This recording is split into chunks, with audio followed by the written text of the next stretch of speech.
All right, Kiss Army, welcome to the KissFAQ Podcast. Thank you for giving us your time today and letting us into your head. I hope you don't do any damage. This is a Kiss-related podcast by the board for the board. We hope that you enjoy.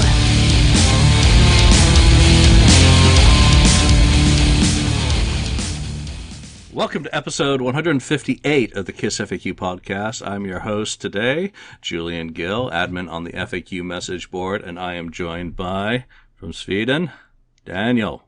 Welcome back, sir. From Canada, Marcus Almighty.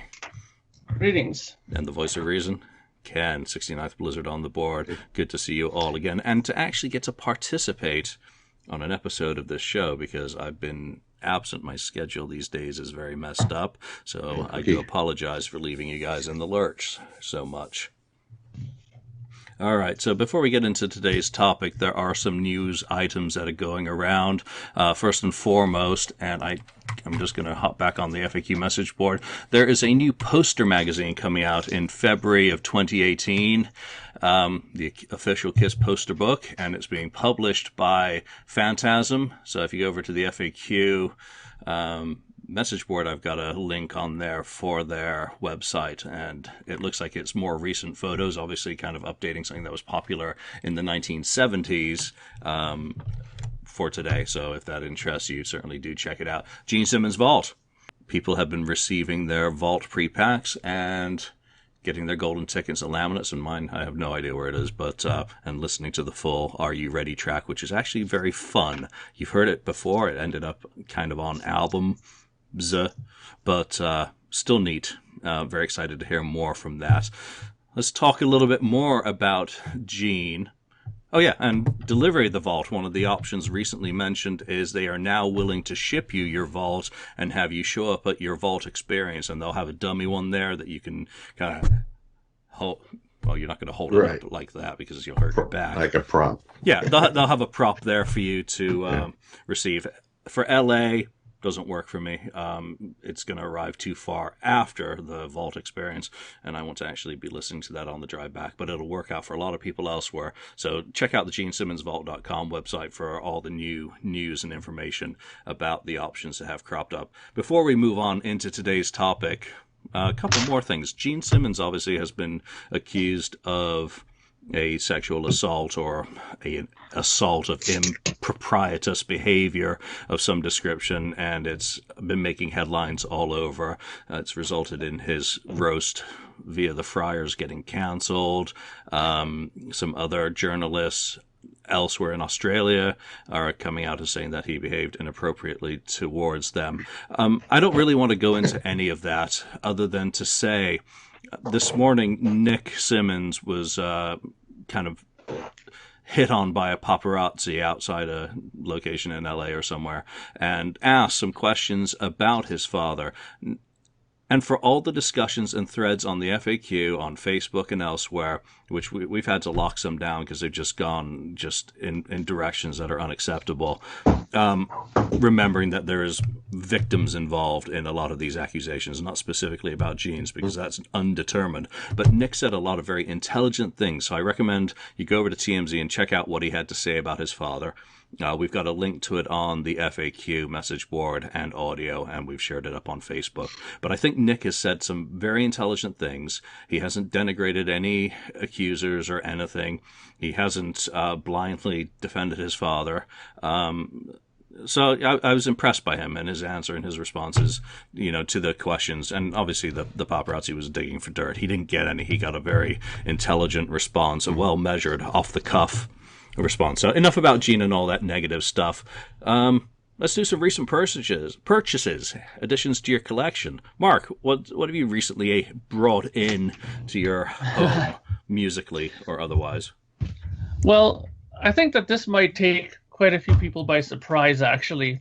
And the reason why I purchased these things is purely on research reasons, because this artist I don't really like very much at all. His style of music doesn't really catch me at all. But I have to admit, after Julian, of all people, sent me this link to this guy's new website that he got up, I was absolutely fascinated by the quality of his reissues that he's done, and how fantastic the recordings sound, and how fantastic you can get recordings to sound if you take the time and really like keep your masters in pristine order, and really put attention to detail. So instead of just talking about it, let me show you what I got. I got Neil Young, The Hitchhiker. Yeah. This is just a complete album of him in his barn with his recording equipment, recording just songs like Pocahontas and a bunch of these other songs. And it is what it is. It's an album that was never released, and it's kind of like a now released kind of thing for a box set that you can get, right? What sort of year was that recorded, Mark? That was 75, I think. Let me see. I can tell you in 1 second here. It was done in...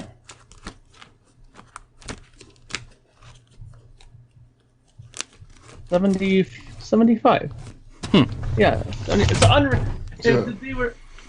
they were just he was they're usually just demos, him working on songs, and they just put it out as like a just an acoustic and him kind of idea playing. I also picked this.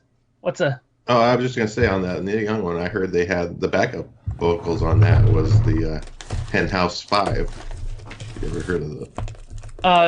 Possible. I don't know. Like I said, I don't know. I'm messing with you because that's an old Ray Stevens or whatever thing, In the Mood, back in when they had the Hen House 5+2, which was they did that song. I remember, if you remember, but from the 70s, In the Mood. The old song In the Mood, the classic song In the Mood. It's like a swing or whatever. Anyway. This song, it's all, hens clucking and cows. This song. Anyway, it's a novelty song. But they were called the Hen House 5. But anyway, okay, go on. I'll I'll totally take your word on that. Look it up. Yeah. In the Mood, Hen House 5+2, and you might have heard it before. Sorry, In the Mood is actually a Rush song from the first album. Oh, well, no, In the Mood, they're like, I don't know if it's Benny Goodman or one of those, Benny Goodman, that's right. Okay.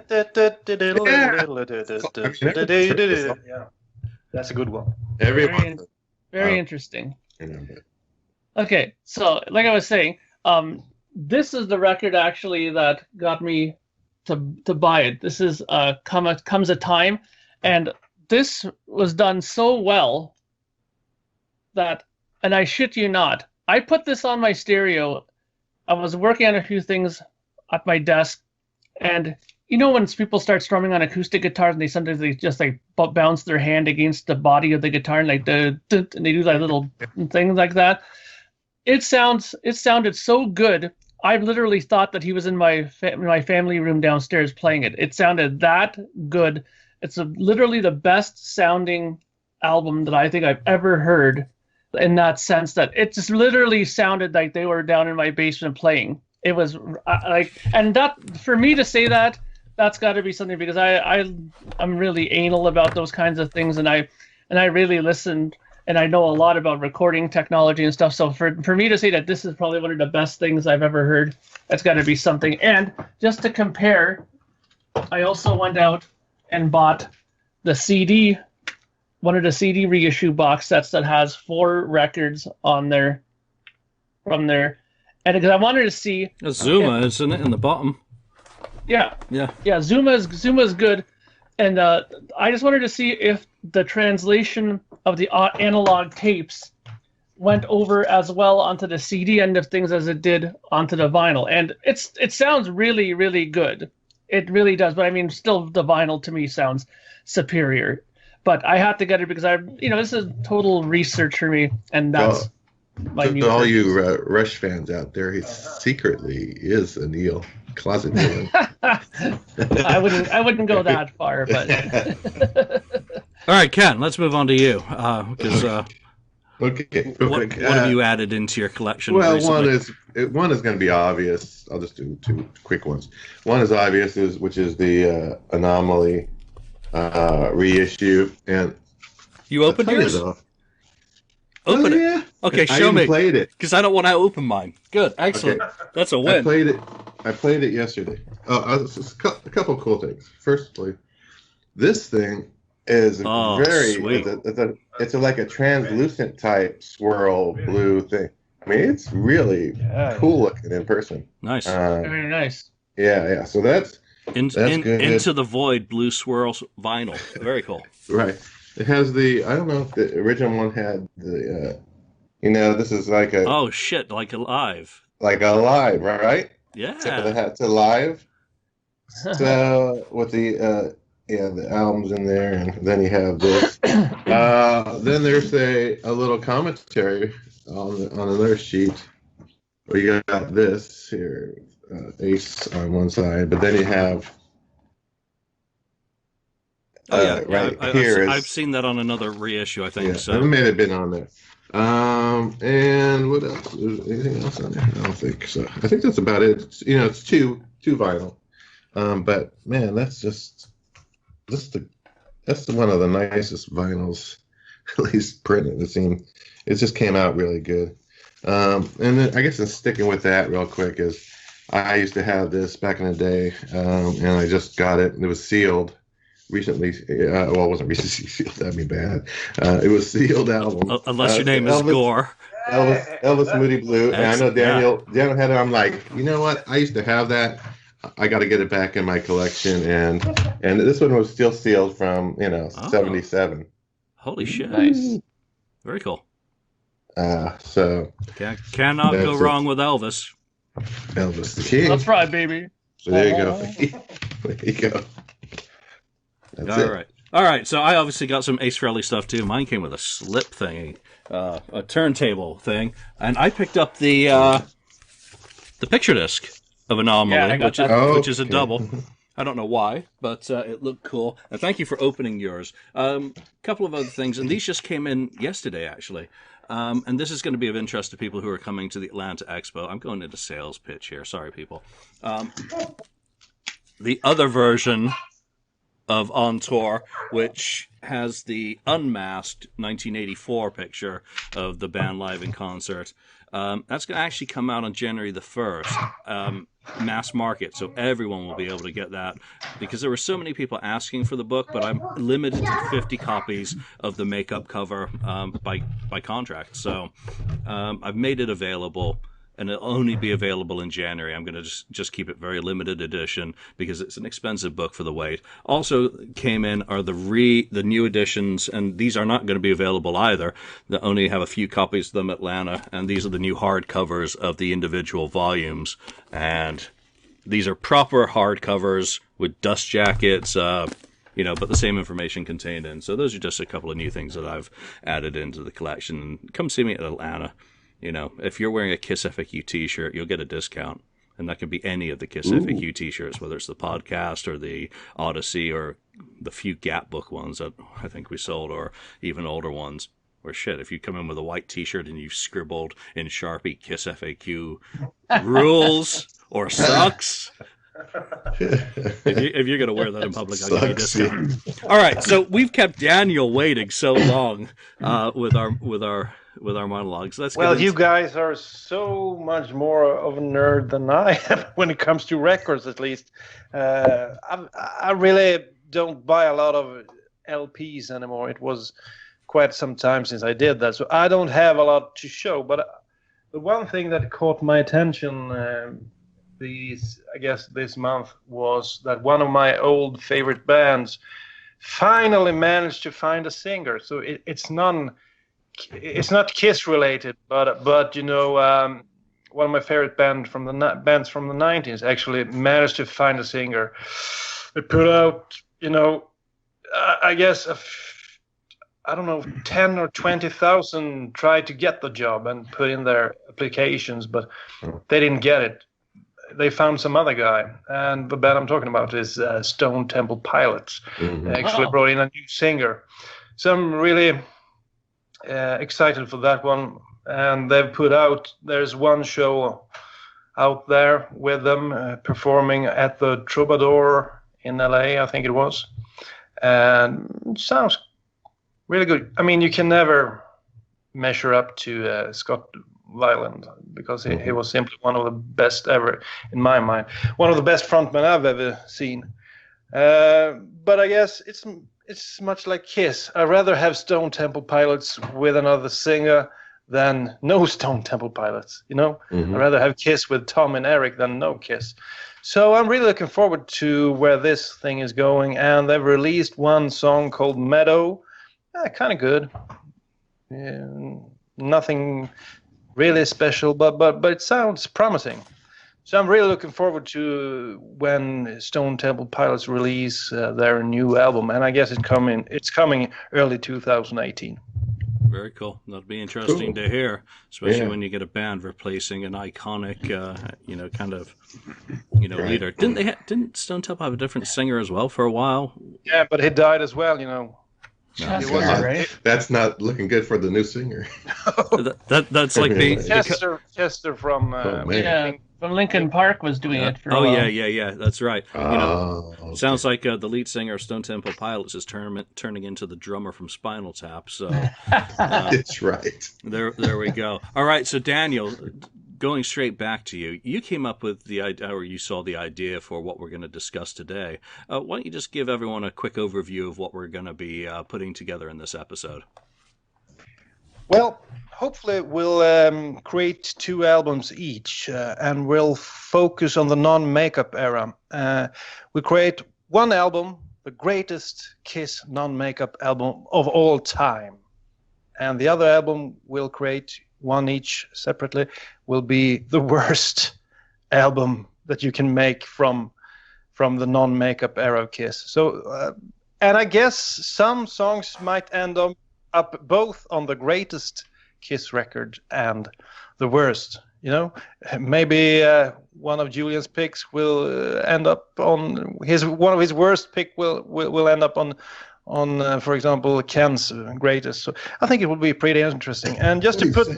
But we'll see. Just to put things in context, I looked up a thing in Firehouse. Yeah, you remember this? I subscribe to that. And this is an issue from 1997, April 1997. So this is when the Kiss reunion era was at its height, you know. And every year they did a reader's poll, where they asked, here are the results from over 600 completed surveys. So 600 Kiss fans have voted for their favorite songs. And just to start things off, I'll give you the 10 favorite non-makeup Kiss songs ever. Okay. And in number 1, we have Unhold.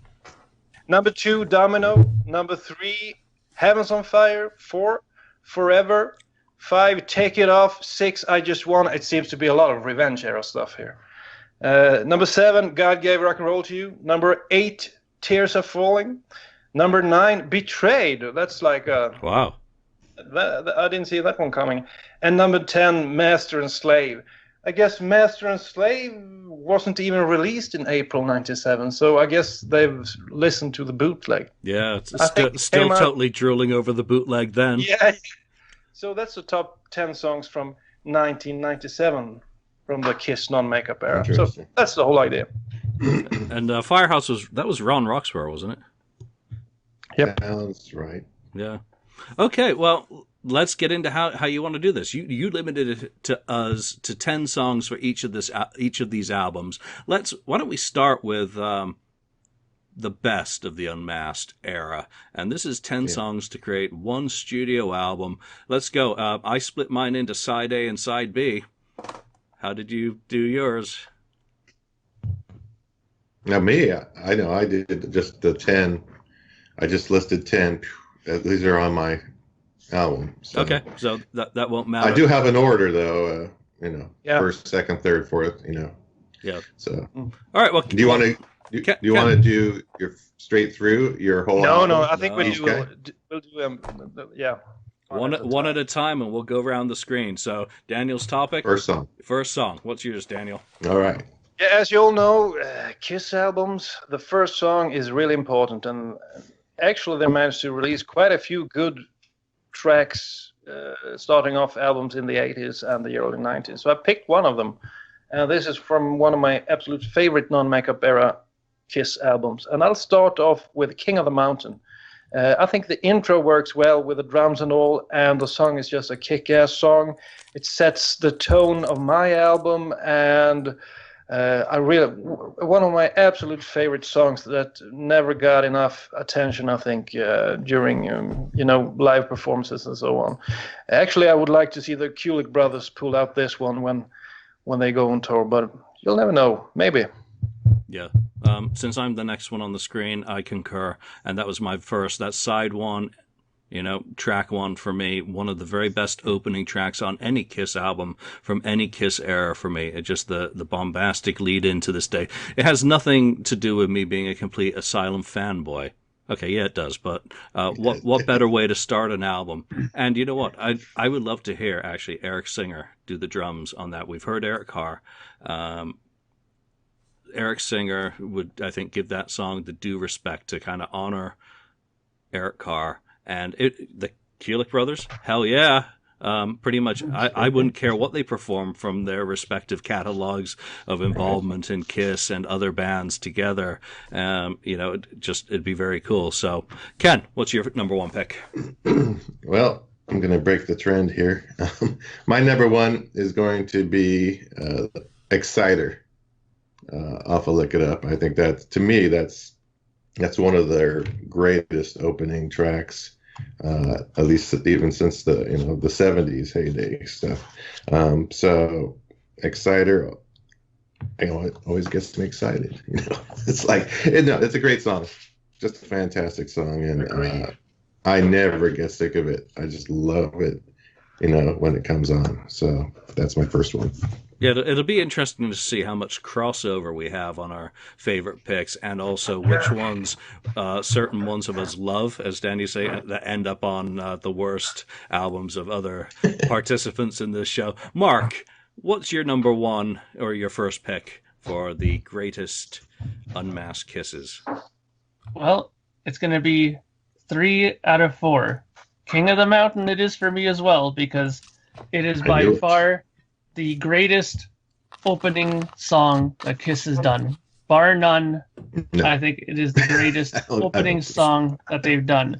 There is no song that has that much impact at the beginning like that. That drum beginning, that makes you stop, put everything down, sit up at attention, and something's going to be happening. Don't get me wrong, I love Exciter. I think it's a fantastic song as well. I mean, any band would be happy with either one of those songs on their record, if they had it, because it's that good, But to me, much like Julian, I'm a big Asylum person. I love his song. It's my favorite non-makeup Kiss album. So, of course, King of the Mountain is going to be number one. And just like Ken said, he knew right away probably that I was going to pick that one off the bat, much like I'm sure Julian probably knew right away I was going to pick that as well. So King of the Mountain is numero uno. And I kind of because I wasn't here just for a second, I had to step out. My dog decided to be a dog, a little naughty. So be a dog. So I picked the 10, just like you guys did, but I broke it up into 5 and 5, side A, side B. I don't know if that matters or not, but that's how I did it. Okay, I did the same. So, so tonight on Anderson Cooper, you'll be able to see the headline that 3 out of 4 Kiss fans prefer Asylum. So that's right. There you go. Daniel, let's go back to you. You know what that is, Julian? That's fake news, mister. Oh, I'm so sorry. I thought that's what we all deal in these days. Daniel, let's go to you for your second pick. Yeah, I think back in the 80s, Kiss managed to deliver great opening tracks for Lick It Up, Exciter, Animalize, and King of the and Asylum. So unfortunately, they failed when they released the Crazy Nights record. By the way, I don't have any song from Crazy Nights on my greatest non-makeup era Kiss album. There's no one here. But as the second song, I've actually picked the first song of Animalize, which I loved the first time I heard it. I remember playing the tape, the first 2 songs from the tape, over and over again when I got it. I remember the cassette was in It was in silver, and I remember distinctively playing the first 2 tracks. The third track sucked big time, so I just played the 2 first over and over again. And so, as the second song on my album, I would have "I've Had Enough," which actually is one of my favorite tracks from the non-makeup era Kiss. And Mark St. John, he gets a lot of crap, but when I was a kid and I heard that intro on "I've Had Enough," I was just blown away. Mm-hmm. I don't know what Mark has to say about this, because he's the guitar guy, but as a kid, I really enjoyed the beginning of that one. It's just like fired off with this quick solo there in the beginning, and just a great song. And another one that hasn't been played a lot live. I guess it got at 1 or 2 or 3 plays, I think in England maybe, on the European tour, yeah.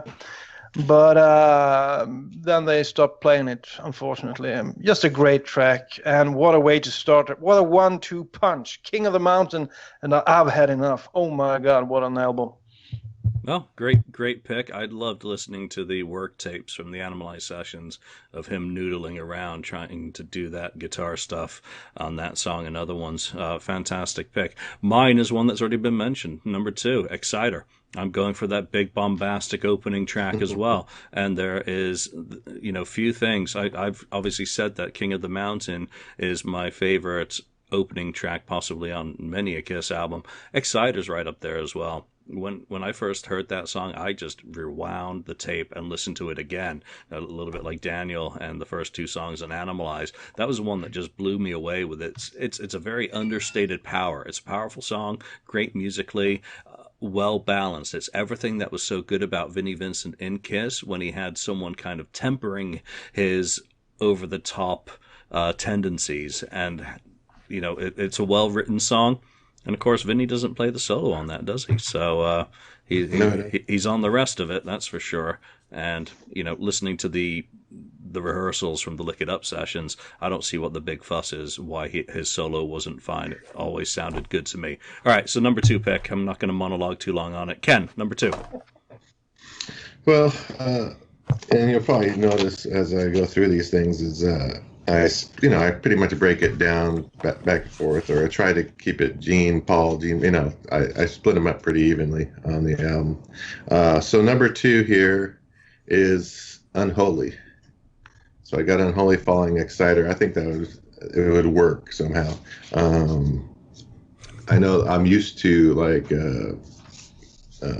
Not for the Innocent, I think, as the following that, but I think that's another great album opener, of course, and that was one of Gene's best ones, off of Revenge. So that's my number 2 song on the album. Great pick, Mark. Okay, well, I think Daniel might be a little shocked to hear this, but my number 2 song is actually "Crazy Nights." I actually did when I made my list here together. I actually put it into a playlist on iTunes and listened to it played. And surprisingly, me too.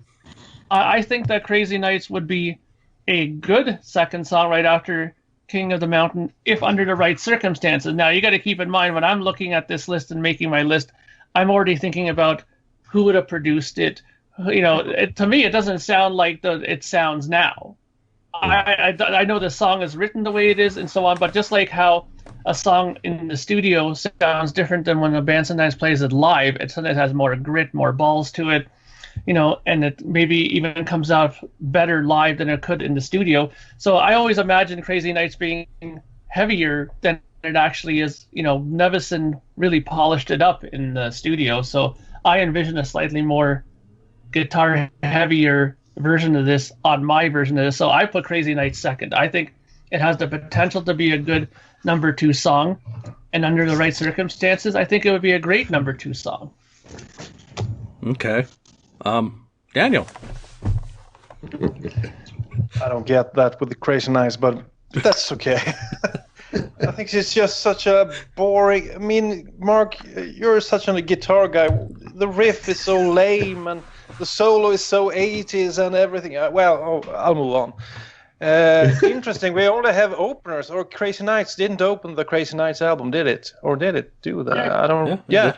So we've only picked songs in the numbers one spot from albums, and I'll continue that trend because in third place I have the opening song from, I guess, one of my, at least. There's one guy on the KissFAQ that likes this song, this album so much, and the first song from that album is "Unholy," but it's which one? Lonnie. Yeah, it's Lonnie. He's the revenge guy. Lonnie. Yeah, The revenge guy. yeah, he's the revenge guy. Yeah. He's known as the revenge guy.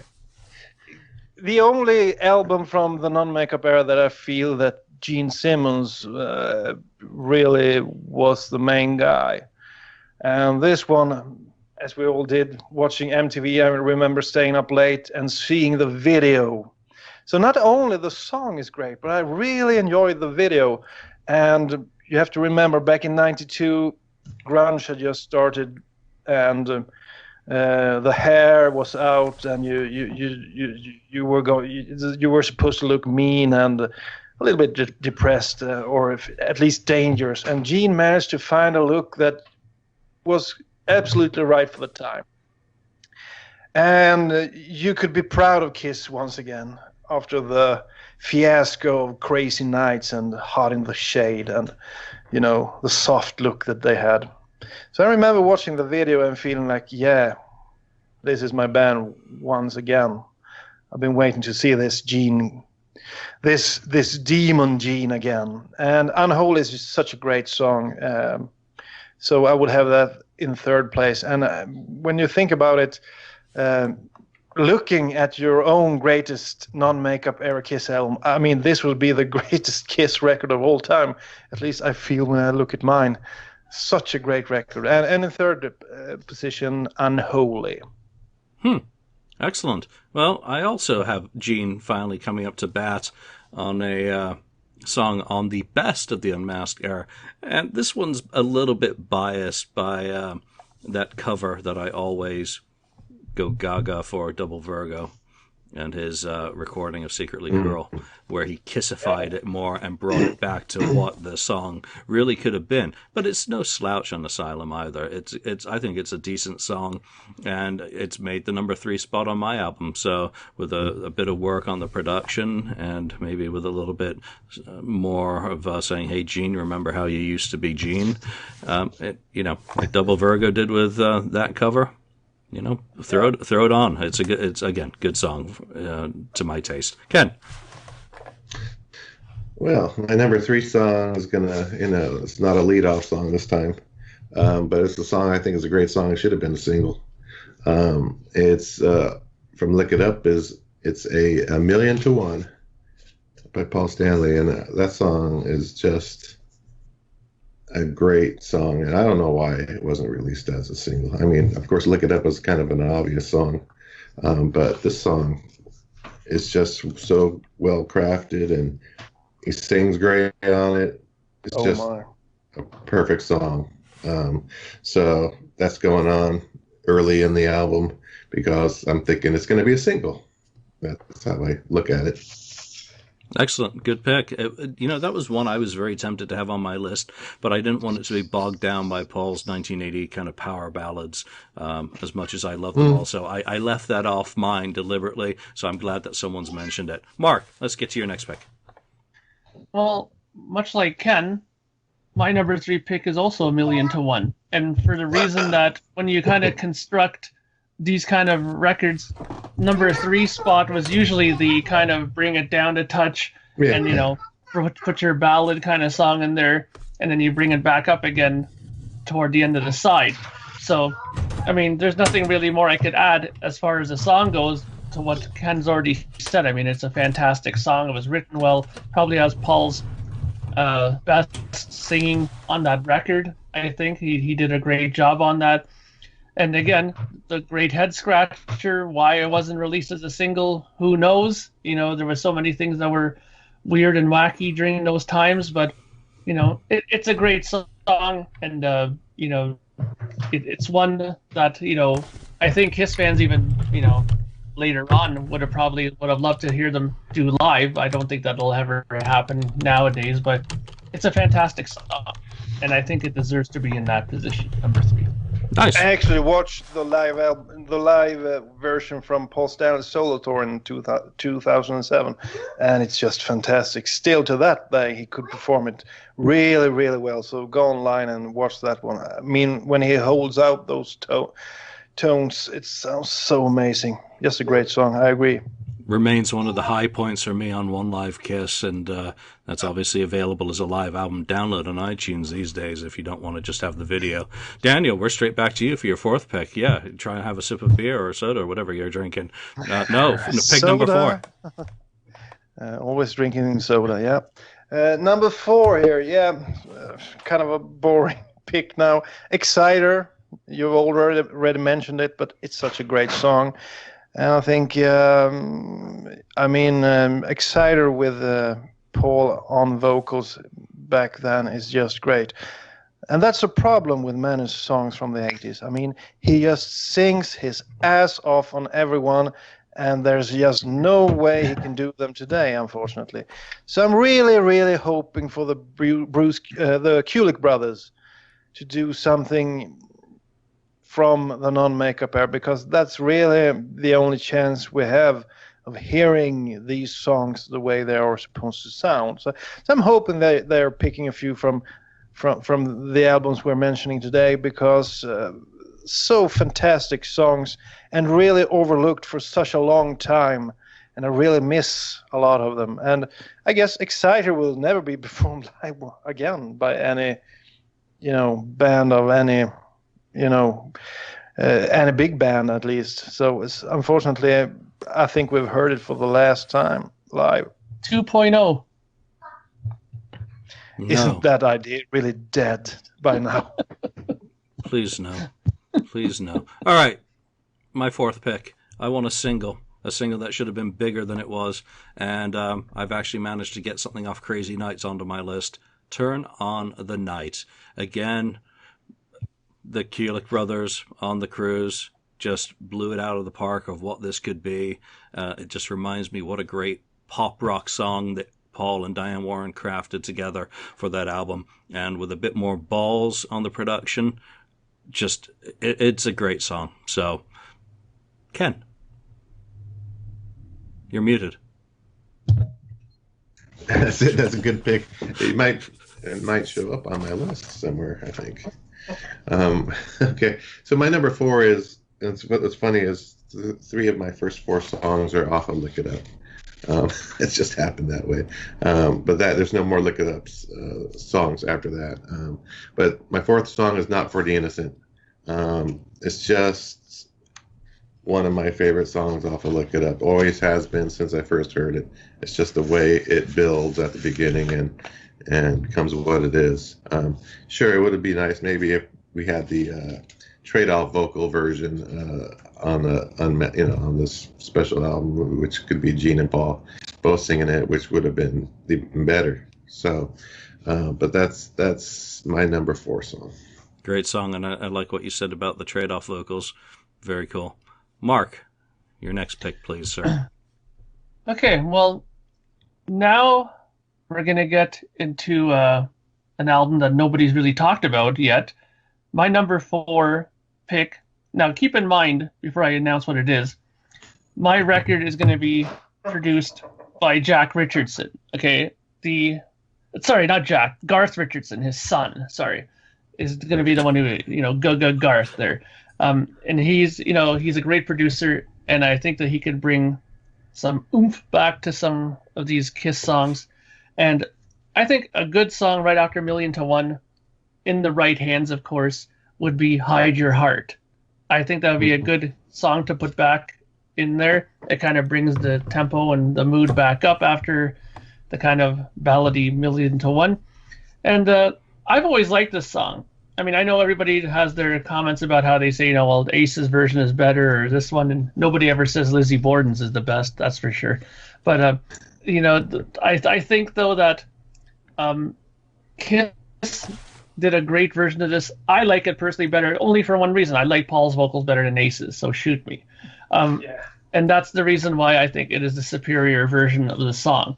But I think as far as construct as well of an album side, it's kind of the perfect song to put on before the last song on the side. So I'd go with Hide Your Heart. Great pick. Daniel, your next one.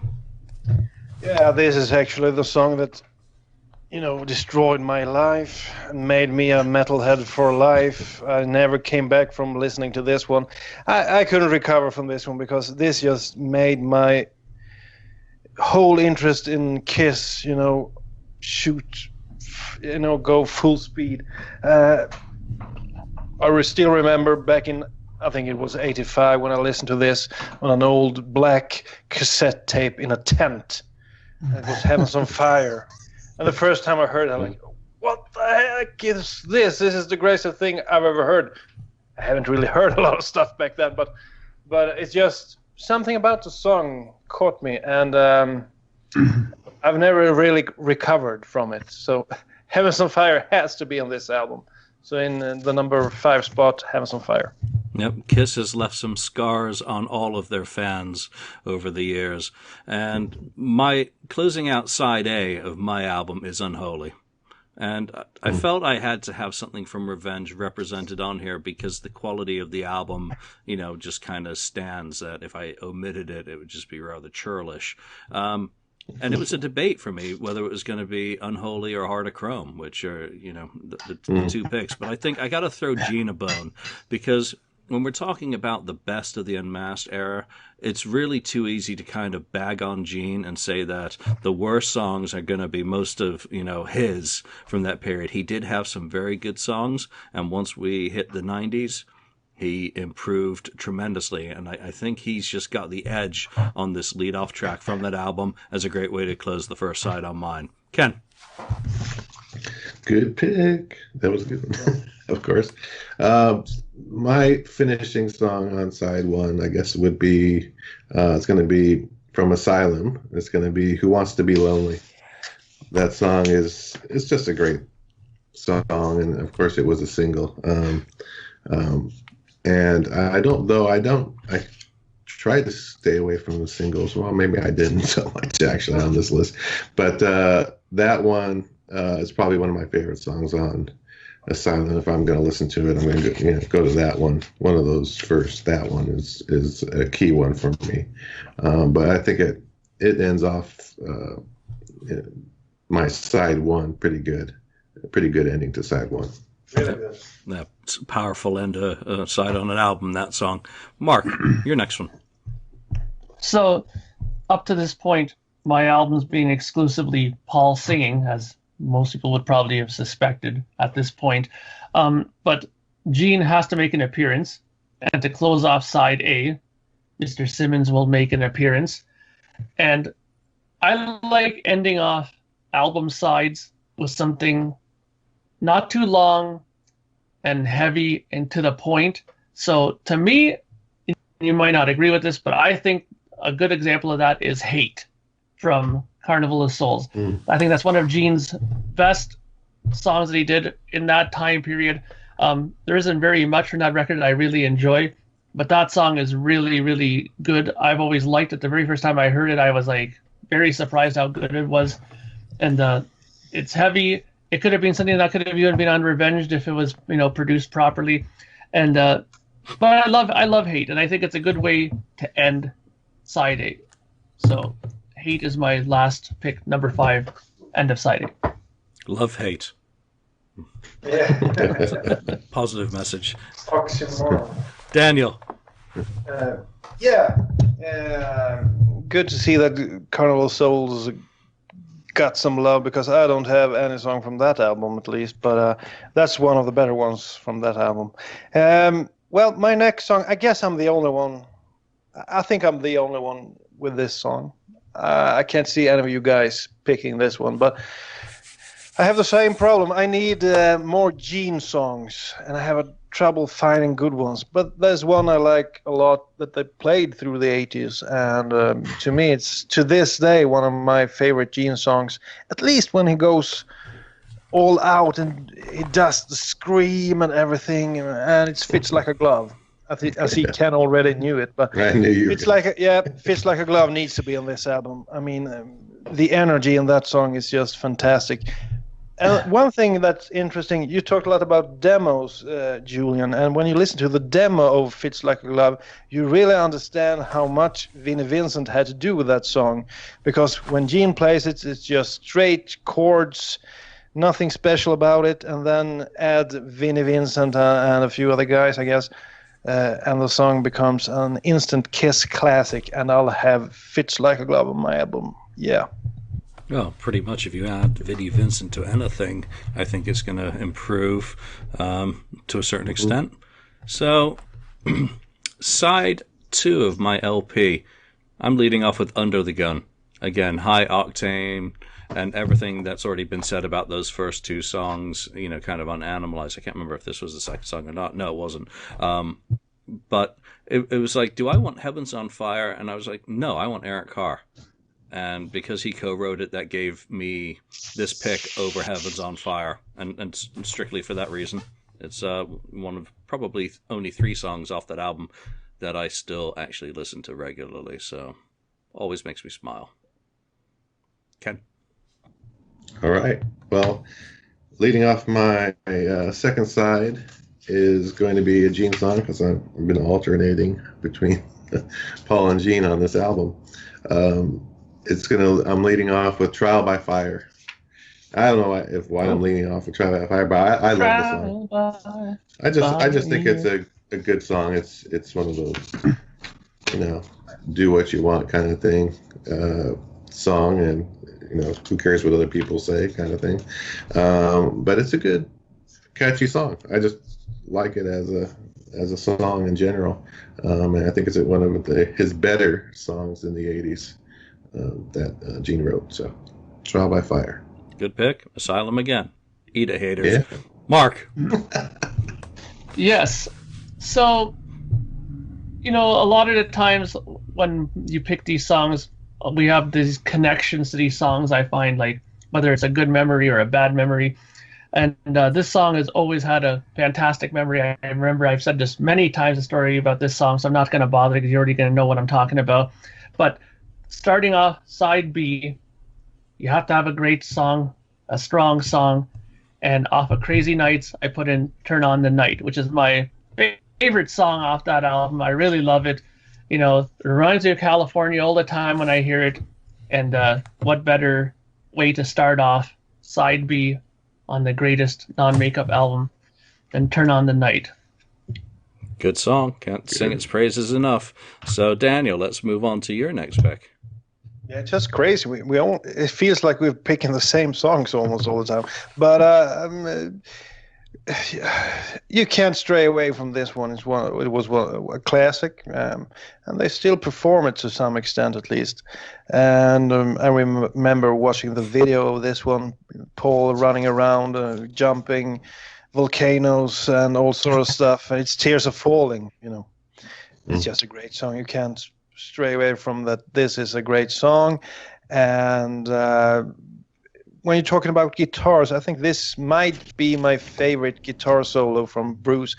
I don't really know why it's not complicated, but it's just a feel. I love the solo. It suits the song great, and I think it's amazing that Bruce pulled this off when it was really his first Kiss album. He did some stuff on Animalize, but this was really his first Kiss album, and bringing this kind of solo, just amazing. Then I think he lost it for a few years, and then he came back during his Revenge era and onwards.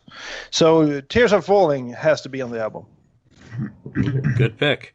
All right. Well, my side B starts off with what I envisaged to be a powerful 1-2 punch, just like I had on the first side. Obviously, Under the Gun is going to segue directly into No, No, No. And that might be a little bit of a shocker. But again, when we've talked about this song recently, we're doing the Crazy Nights revisit for the 30th anniversary and watching it live so many times. I just imagine if they could capture some of that fun, some of that energy, some of that power live, it would be a great way just to transition from Under the Gun and keep that energy going into a completely different song. Again, Eric Carr has a co-write on that, and it's a Gene song. So I was just trying to look for something positive to include Gene and, obviously honor Eric's memory when I was constructing my album. So that for me is just one I would like on there. It's probably a little bit of an oddity for most people's taste for when you're talking about a best of the Unmasked songs. But there you go. Ken, move on to you. Good pick. The next song, number 7, is, I think, 2 of you guys have picked already. And it's Turn on the Night is my number 7 song. Again, I think it's the only one I picked off of Crazy Nights. A song that, to me, maybe should have been released as the first single, in my opinion, off of Crazy Nights. And it may have helped that album even more, actually, if it had that hit. Didn't Crazy Nights do great numbers in the UK, Julian? I think it was. It did. It did. But in America, it was, yes. In America, I think the single stiffed in the 60s. I can't remember off the top of my head. I know it went high in England. Reason to Live then followed up reasonably well in England, and Turn on the Night actually charted top 40 as well, or near top 40. So imagine if they'd let off with Turn on the Night as the single when Diane Warren was just coming off a number 1 hit. I mean, it kind of begs belief that they wouldn't have tried to hit that name recognition with an emerging songwriter, co-writer. Yeah, I mean, a lot of times I think, I feel that the UK has a better taste in music. Yes. When I see the charts. Not these days. Have you seen the charts these days? Well, yeah. Well, you've seen the U.S. charts these days? No, I don't. That's no good either. From that's the, even worse. From the 1990s and the Spice Girls and all that shit. Forget it. Take that. We're too old. That's just the thing. Our taste now here, I think, is more like I don't know. It's more about looks, and it's less about substance or quality. It's just I don't know. It's just the market today. But anyway, I don't want to get into that subject. But again, this song, again, Turn on the Night, I would have loved to have been the first lead single. I think it could have done better than Crazy Nights as a single, as the opening single, that is. But that's number 7. In the US, it would have taken much to do better than Crazy Nights as a single, sadly. Mark. So, again, much like how you guys are constructing your album, another 1-2 kind of punch idea. After Turn on the Night, I have to go back to my favorite Unmasked album, Asylum, and Who Wants to Be Lonely would follow up Turn on the Night. I think those would be a good 1-2 right there. No Kiss fan in his right mind would have anything bad to say about those 1-2. Absolutely. Daniel. Who Wants to Be Lonely is one of my reserves. It won't be on my album. I have a few. Under the Gun was also close, and a few of the songs you mentioned. So it's really hard to pick just 10 songs because there's really a lot of great tunes. But for me, I'll mention one now that I think a few of you have already chosen, and it's A Million to One. You have to include that one. I want to have some sort of ballady, song on the album. One sort of ballad, and this is one of the ballads that translates really well when performing it live. I mentioned it earlier. You just watch Paul Stanley One Live Kiss, and it's just amazing when he belts out the vocals. Such a great song live. For me, it's better than Forever when you listen to it live. Even though I kind of like Forever, but it's got a lot of Michael Bolton written on it, I think. A Million to One is more like a Kiss song to me, you know. And this is just a great song, and I'd love to have it on my album. And hopefully we'll hear it in live sometime soon with some band, because it's a great tune. I hope so, because this is actually one of the songs we won't hear from Kiss anymore. So just hoping that some band will do it justice live in the future. Nice sentiment. All right, I'm on to the middle of my B-side, and just like on the A-side, you know, where I started off energetic, middle spot needs to be quirky and do something different. So, All Hell's Breaking Loose. Because it's one of the most different kind of sounding songs in the catalog, and again, because of Eric Carr's contributions to it, I think all the members of the band had a writing credit on this one. I think it's a great change of pace in the middle of side B, with something stylistically different, just to kind of put an emphasis on some of the dynamics of the band's material in the 80s. So for no reason, certainly not because of the video, that gets my next pick. Ken. Yeah, that's a good pick. I consider that song, but almost half my album would have been Lick It Up. Nothing wrong with that. Maybe I better not do that. But, so anyway, yeah, that was a good pick, though. It's one of my favorites. So we're on 8, right? So I went from Turn on the Night, my last pick, and to another In the Night song. I went to Thrills in the Night from Animalize, which I've always liked that one too. I mean, it's just a catchy tune. It's not super heavy. I wouldn't call it. It's not a ballad, not really. But it's just a medium paced, very well written kind of pop song, I guess you could call it, in a way. So, but that's the song for number 8. Good pick, Mark. So back in when I was doing my internship at the recording studio, producer that I used to work with, he used to tell me all these little tricks that were good for sequencing records, and he would used to say that the middle position would always have the bring down spot, like in the curve of the flow of your record. And he said a good trick to do on side B sometimes is, instead of putting it into third position, is confuse the audience a bit and put it in the fourth position and leave the third still an upbeat song.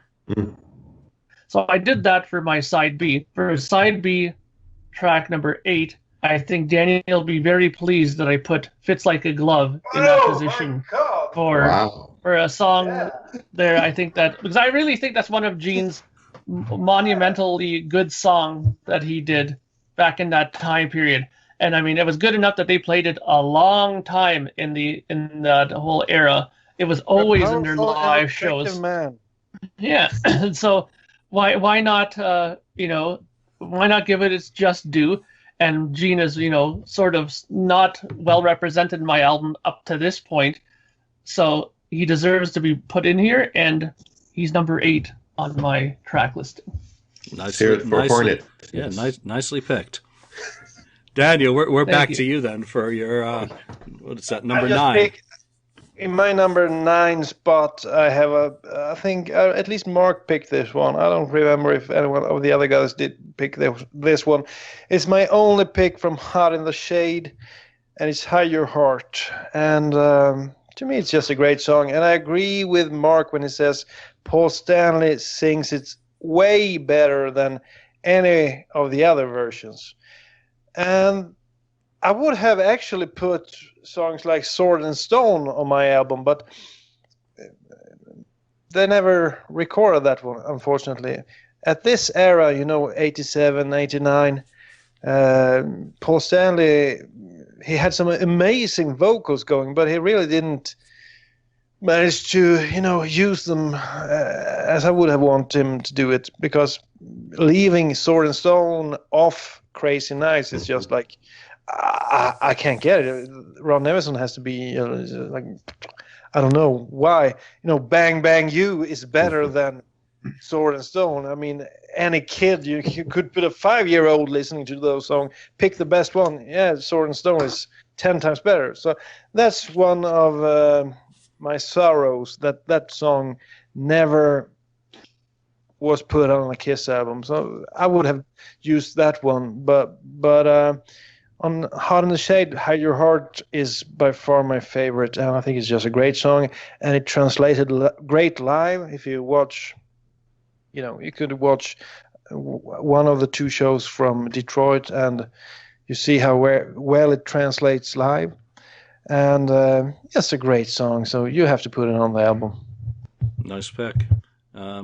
I think if Kiss Kiss and Universal get together and do a pledge of music of the Crazy Nights Deluxe Edition box, then Sword and Stone's gotta be on there with all those demos, from both Gina and Paul and Bruce and Eric. I mean, holy shit, there could be a really good box set, and the videos, the full pro shots and audio, live shows, and a nice picture book we've had this episode before. I'm sorry. So my number 9 pick, Tears Are Falling, the song that made me a Kiss fan. The video, actually, that made me a Kiss fan. There's no way in hell I was not going to have it. And because I had to have this one song on my album, it's why I left off stuff like Who Wants to Be Lonely, A Million to One, and Hide Your Heart. None of those made my album because I only wanted one of those sorts of songs represented on my album, just like an 80s album generally only had one of them anyway. So I kept to that kind of format. Ken? Well, we're on 9, right? Yes, 9. So 9 for me is not your typical Gene song, but I think it's a great song, and it you call it, he's trying to be ZZ Top or something, but it's Domino. I just like the song. It's not, again, it's not something I would thought he would have ever written, which we may see other songs similar to that, like when the Vault is out, when we start hearing the Vault, other songs that he wrote a lot of different styles of music. He's not just always Kiss, the same template for Kiss that he normally does. He has other songs out there, and he writes them well. And I think this is one of them where he went out of his wheelhouse a little bit and came up with this stuff.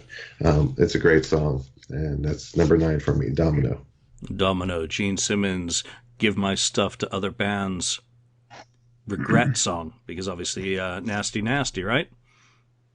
Right, Black and Blue. He recycled his song. He knew he'd given away something good. I wish he'd kind of done that. Now we've heard stuff like Suspicious, which you hear Gene's version on the Vault compared with Black and Blues, and just know that he had good stuff. Domino, great example of very good Gene Simmons. Mark, your number 9 pick, please. Yeah, so now as we're approaching the tail end of the record, we're going to hit it off with some harder hitting songs, but like I said before, the little swap there of the flow going on, so the kind of laid back song is going to be a Gene song again. In fact, the last 2 are Gene songs, so the last 3 on my side B are all Gene. So number 9 for me is Not for the Innocent. It is a great song. I like that song.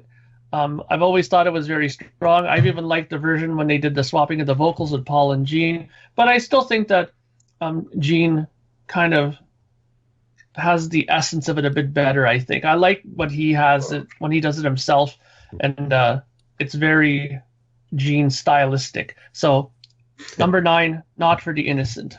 Nice, good pick again. Awesome. Yep. All right, Daniel, you're going to take us into your last song on the list. My final pick will be a Gene song as well, and all Animalize could have been such a great album, but it ends off with terrible Gene songs. I want to end this album with a great Gene song that captures the essence of mean demon Gene.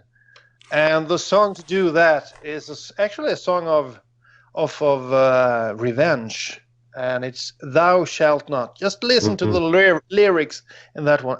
I seldom listen to lyrics. I get a feel for the song and I like it, and I don't really care about the lyrics a lot. But this is one of the few times I feel that he nailed it lyrically. This is just a great song lyrically and just a cool song overall. So Thou Shalt Not is the song that ends my record, and I think it's one of the better songs of Revenge, and unfortunately never played live. Yeah, True. it's a good song. All right, my last song totally doesn't work. It's only now that we've gone through all this, I'm like, why the hell did I pick that? But I'm stuck with it. I'm not going to change it. I thought maybe I should try and change it up to something from Carnival of Souls, but I've had enough Into the Fire. Again, the power of the opening tracks in the 80s. It's in the wrong position on the album, as Mark's producer will tell me. I've completely screwed this up by placing it as the final song. But you might as well finish how you started with High Octane Kiss, Full Flight in the 80s. When they were great, and when they weren't, well, they weren't. So I'll end with that. Ken? Yeah, it's an interesting ending. Doesn't work. It's all right. It's a good song. Good song. But on Daniel, on the Thou Shalt Not, that was on my short list. I almost made it on mine. It's very close because I love that song. So mine finishes off with you need kind of a good finish and an anthem type song. So I went with God Gave Rock and Roll to You as my finishing song on the album. I think it's just it makes sense to me. It fits as a song that they. It's like the opposite of Thou Shalt Not lyrically, you know. Yeah. Thou Shalt Not talks about man, yeah. listening, Right. yeah, you know. Yeah, It is. So yeah, you're the black, I'm the white, or something like that. I don't know, yin and yang or whatever. But yeah, I agree with that. So God Gave Rock and Roll to You. Yeah, even though it's a cover song, but it's a great cover. It's better than the original Argent version. If you ever heard that, I know it's not very good. So Kiss made it a lot better, and they made it their own. And it's again. It just works for me as a closing number, and I always enjoy it. Great pick. Can't fault it. Well, it wouldn't matter if we did, but there you go. Mark. Yeah. Now, you know, the funny thing is you were talking about how the producer guy would have not agreed with your ending song, but I read a couple of great books, and Glenn Johns, the guy who produced a lot of great records throughout the years, also brought up a very good point, is your last song on the record should also be the song on the album that makes people want to hear more, that catches them at the end and go, holy shit, I want more now, you know, after it. And hey, Into the Fire could be more. Looked at that way. Yeah, and the song that I put at the end for mine, which I think definitely would make me want to hear more after this intensity, and after hearing that last hit of the gong that just rings out at the end, is Unholy. I think that's a great way to end the record. It's powerful. It's strong, and when it was be done, I'd be like, "Oh, really? It's done? I'd love to hear more after that." So I think that sometimes you should think of it that way. Put a song that really catches the listener at the end and makes them want to hear more. So I think Unholy is a great ender. The power of the Ezrin compels you. There you go. You're coming around, Mark. You're getting there. Oh, no. You know, we're just over an hour into the show. Let's do the our least favorite picks, but we'll do them a little bit quicker, just so that we can get these into this episode. Yes, I don't want to. list. Yeah, I do not want to dedicate the whole episode or a lot of an episode to being negative about Kiss, because Yeah, that's true. we're here to celebrate them. So, Daniel, start us off with your first 5 picks from the worst of My the first 5 pick. Well, Yep. of course, you have to start the album off as bad as you can. I will start with my, one of the worst songs in my mind, I Walk Alone from Carnival of Souls. Mm. You know, it's kind of a good effort, but Bruce is no singer. And to start an album with that song would just kill the whole album. I would follow up with Car Jam 1981, an instrumental in second place, and then no one would continue listening. But if someone was still listening, I would add one of Gene Simmons' terrible tracks from Animalize, Lonely is the Hunter. And if there were still that song. any crazy persons listening, I would add the worst song from Crazy Nights, and that's Bang Bang You from Paul Stanley, one of his worst ever. And in the 5th place, I would pick another Gene song from Animalize. While the city sleeps, do do do do. It is so fucking boring. Well, you know, going back to what Mark said, you know, about that last song position on an album, you know, I think that last song on an album should make you want to flip it over and play the album again, which is kind of why I picked what I did. Okay, my worst of the Kiss Unmasked album is I'm leading off with Spit, which makes me want to spit to this day. I like that one too. Just because of the Spinal Tap lyrics, I can never get over those, and I go straight into Read My Body, which makes me want to do things with sharp objects to my body when I hear it. The middle of side A of my horrible Kiss garbage from the 80s and 90s, I guess, the Unmasked era. Let's put the X in sex. Let's not. Let's put a condom over that song and save the world from its conception. Followed by Burn, Bitch, Burn, which, you know, talk about condoms and then logs in fireplaces. Forget it. You know, we have left the reservation. And closing out side A of my worst is Dance All Over Your Face. What's I close? like it. I like Don't like it. It's from Lick It Up. So And what's interesting on this album side is that, you know, it's not all Gene. Gene is not the most guilty party. You know, in the 1980s, the Unmasked era of writing the dreck that ended up on albums. There was plenty to go around from. Ken, let's do your first 5.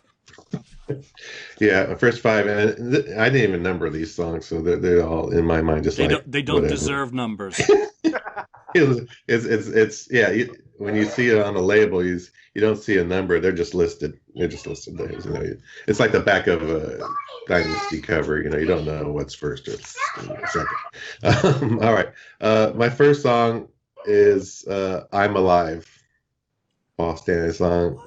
I just don't like it. Never liked it. Sorry. Next one, another Paul Stanley song, "Radar for Love." It just Zeppelin. I'm having some issues with your commitment to Asylum here, Ken. I don't know how many I did all this. Oh wait, Yeah, freak. the next song is. The next song is. Well, you see, this is how I wrote them. I was just looking at each album, so this is just kind of grouped them together. Next one, third, "Love's a Deadly Weapon." No. That's a Gene song. Okay. No, forget it. That's an Asylum song. Gene song. You have to kill And I'm sorry, that's 3 of the Asylums. Just the way it is on that one. The fourth song is "King of Hearts." I never liked that on this. It's just it doesn't work. And then the fifth song, "The Street Giveth and the Street Taketh Away," which is just I don't know. It shouldn't even been on Hot the Shit. It's just not worthy. Not demo.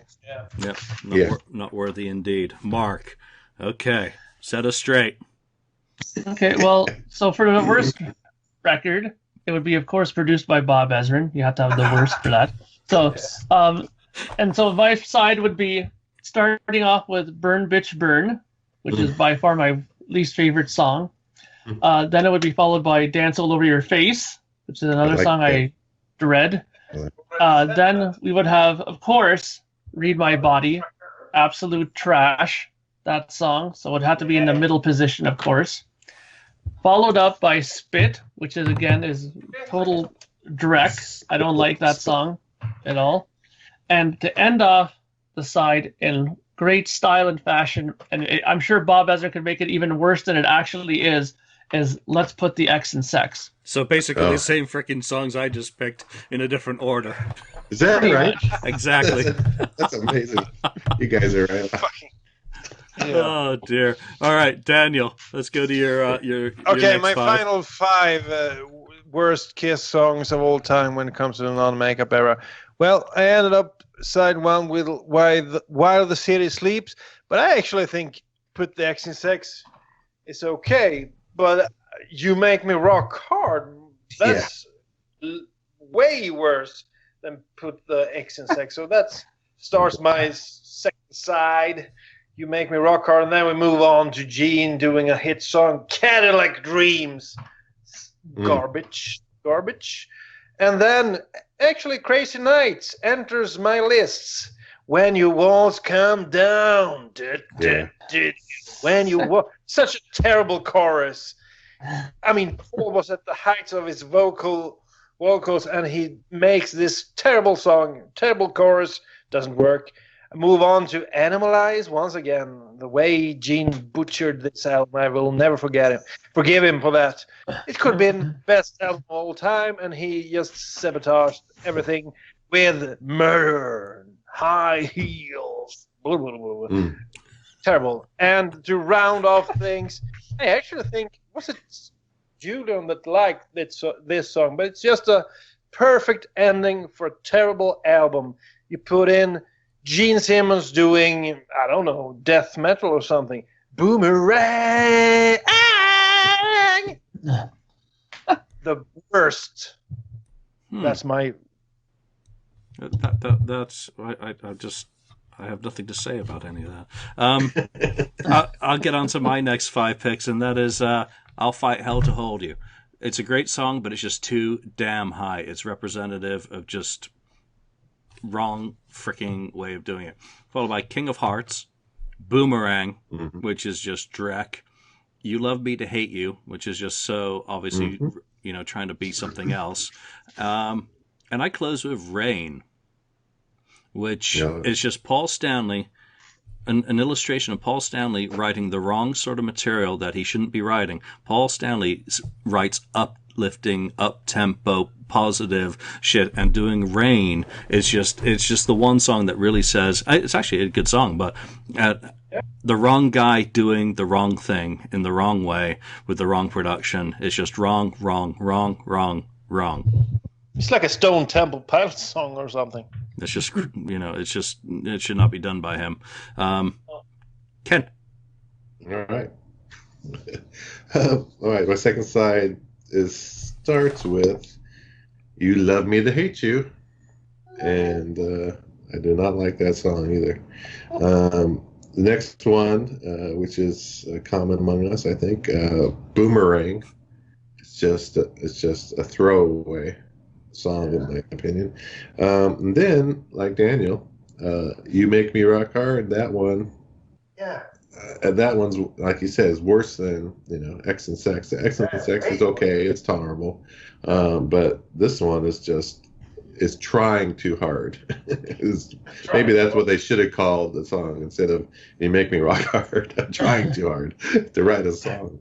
I disagree with that. I think the two of you need to go after this show and watch that video on repeat for a couple of hours to have an attitude adjustment. Such a dirty old man, Julian. You have to quit that. That's bad punishment there. Second to last song is I have kind of torn about this one, but Little Caesar. Even though it's Eric's vocal, I just think it could have been fixed or done better than it was. It's not that great of a song. It has some good stuff in, but it doesn't work. I would have rather they had given him another song to sing as his first song. Somebody's Waiting. Well, yeah. There you go. And then ending it off on a bang, Read My Body. So it's just not good. It's not good. Mark, for the album that comes with the bonus item of a cyanide capsule, what are your final 5 picks? So, it ends off in the following manner. Murder in High Heels opens up side 2. Then you have The Ever Terrible on the 8th Day follows it up. I like that one. Then you have, of course, in the middle section, Bang Bang You, which is one of the worst songs that Paul has done. Then, I haven't heard anybody mention this one. I don't know why, because this is kind of a weak song. I don't never like this song. Tough Love off of Revenge. I've never liked that song. And much like Julian, I've ended off my album with Rain. I think it's terrible. I've never heard Paul so whiny as he is on this song, and it deserves to be the closer of the worst album produced by the worst producer, Bob Ezra. Ooh. Rain. That is there. not my Paul Stanley. So there's a whole bunch of picks. I mean, do you have any that nearly made your list? Because I Walk Alone nearly made mine, but I did not want to put it on there because it being Bruce's You're so lead kind. vocal. Well, Way too kind, guy. It's the worst song of all time. Have you listened to the singing of that? Of all time. Yeah, it's not a good song, but I don't want to kind of bag on Bruce. Yeah, but you have to put the worst song. You have to put your feelings aside and put on the worst album. I Walk Alone is the opener of the worst album. I promise you, man. Well, yeah. God damn it. You can't argue with people's tastes. It's Yeah, I know. But I have to just say, for Bruce's sake, here's a BK3 album. I really like that album. I think that one should get more attention. But that's when he finally understood that he can't sing, and then it sounds great. Yeah, but I think he's also done some songs that he actually sings quite well, especially compared to I Walk Alone. So he's Which one? Which